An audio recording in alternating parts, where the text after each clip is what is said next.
오늘날 교회의 블레셋과 같은 존재가 무엇인가? 적대적으로 교회를 무너뜨리려고 하는 세력, 그가 누구인가? 바로 마귀입니다.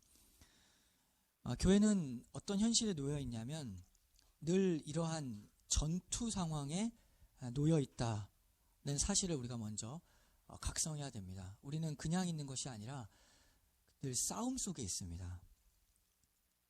베드로전서 5장 8절에서 9절을 보면 근신하라 깨어라 너희 대적 마귀가 우는 사자와 같이 두루다니며 삼킬 자를 찾나니.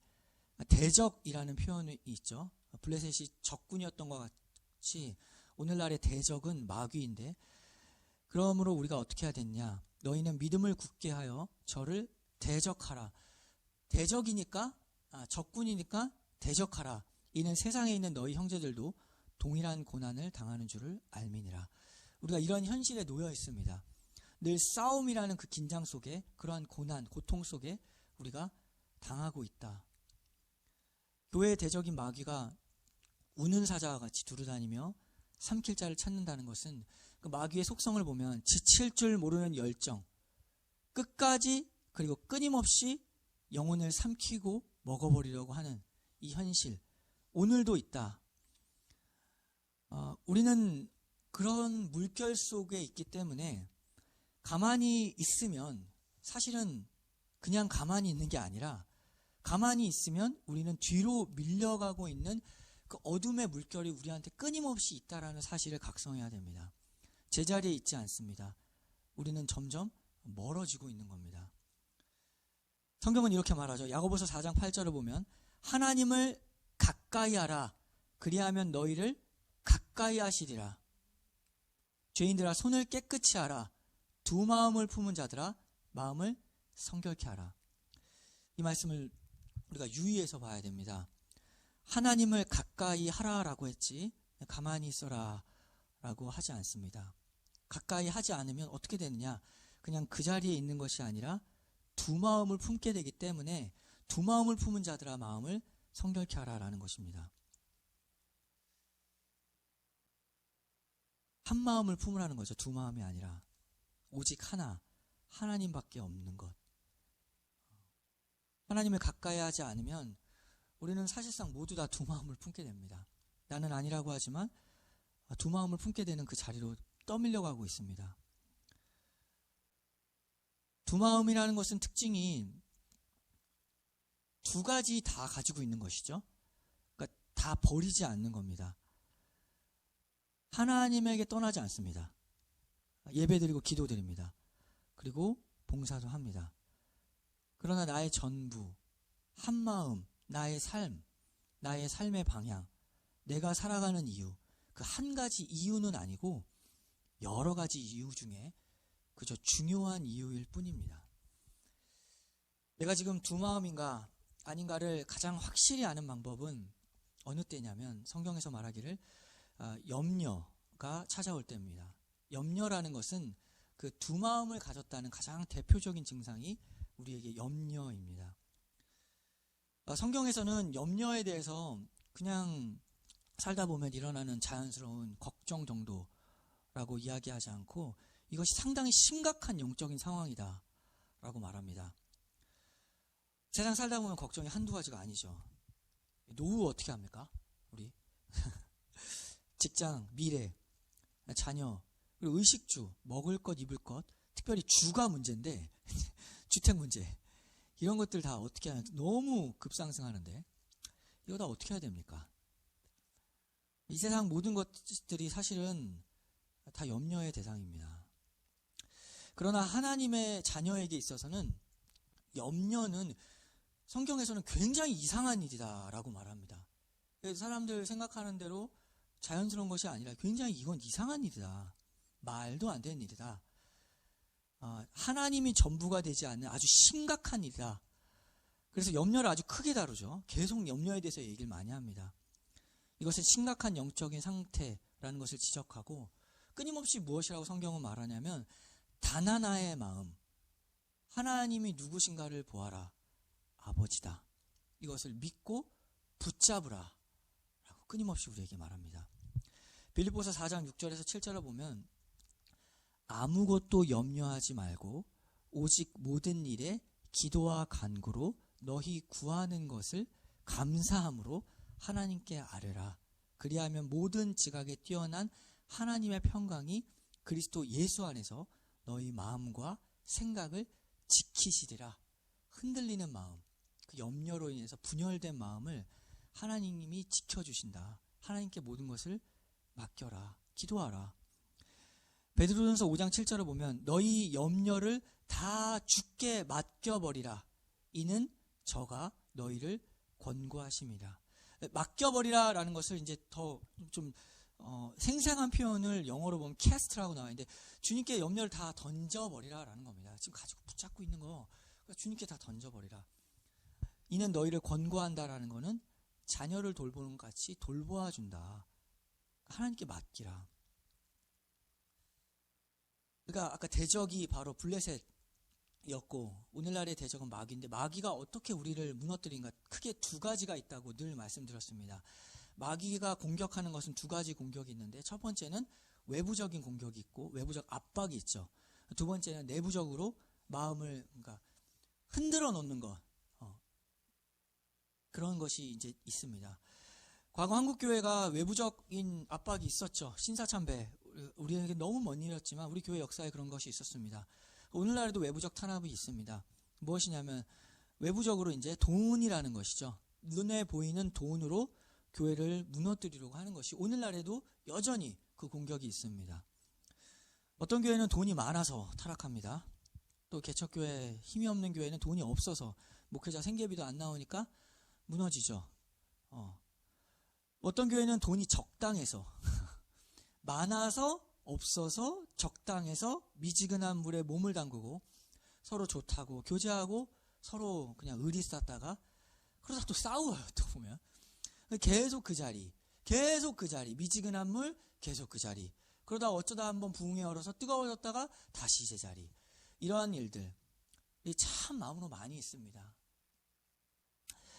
그러나 이스라엘과 블레셋의 관계가 어떠한 관계냐? 대적의 관계였지만 이기고 지느냐가 힘의 문제가 아니었다라는 것이 드러나죠. 이것은 누가 힘을 갖고 있냐의 문제가 아니라 사실상 믿음의 문제, 성령이 역사하느냐 안 하느냐의 문제였습니다.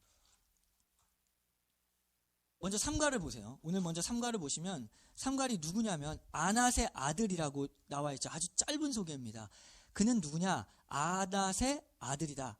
아낫은 이 당시의 사람들은 다 아는 가나안의 여신의 이름입니다. 이거 외에 다른 정보가 없습니다.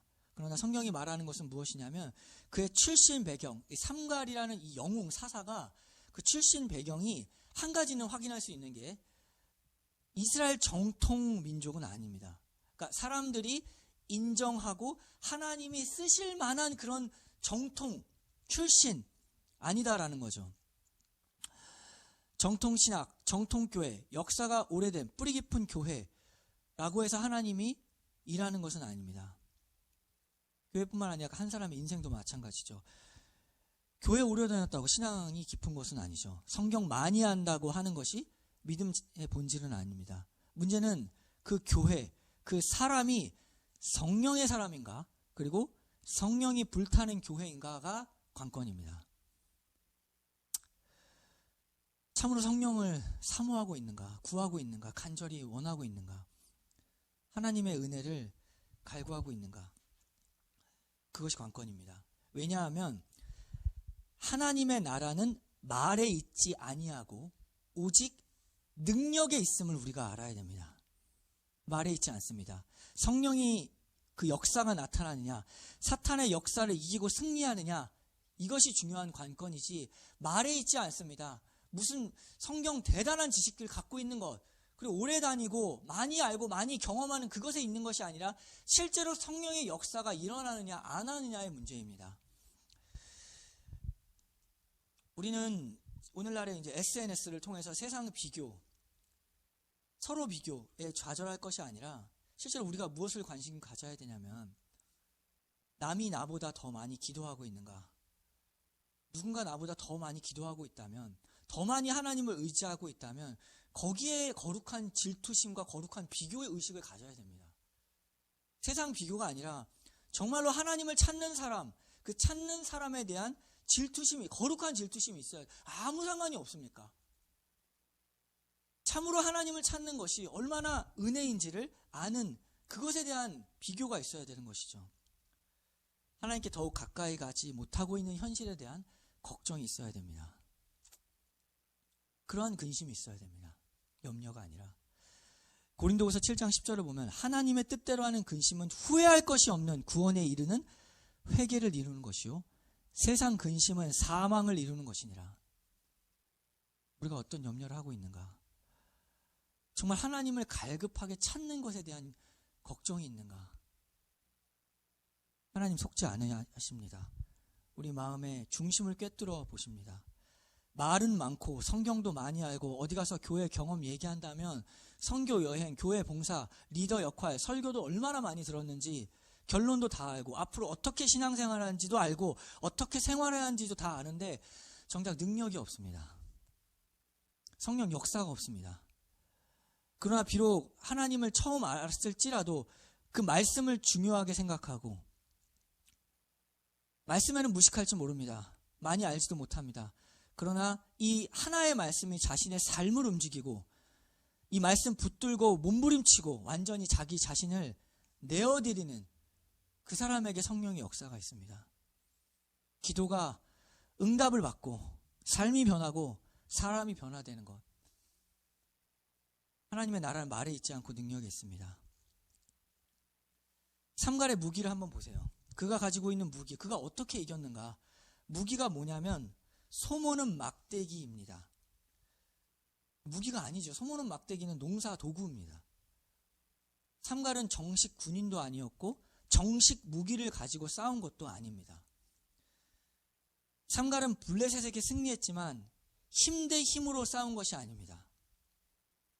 사람 힘으로는 이길 수 있는 가능성이 전혀 없는 소모는 막대기 가지고 있었습니다.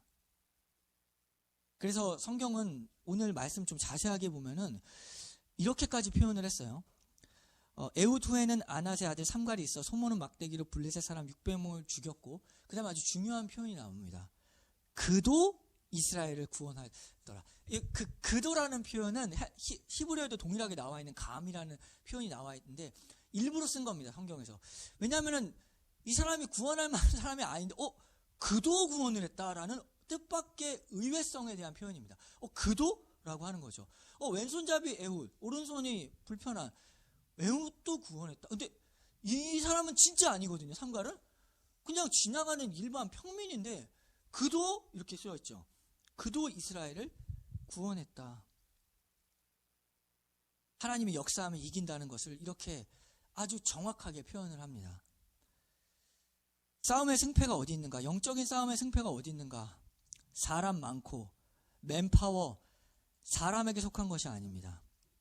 성령이 임하고 역사가 일어나면 삼갈 같은 그도 그리고 소모는 막대기로도 얼마든지 블레셋을 이길 수 있습니다.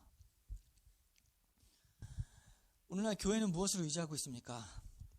사람 많으면 크고 대단한 일을 하는가? 많은 사람이 함께 모여서 어떤 이야기를 하고 있는가?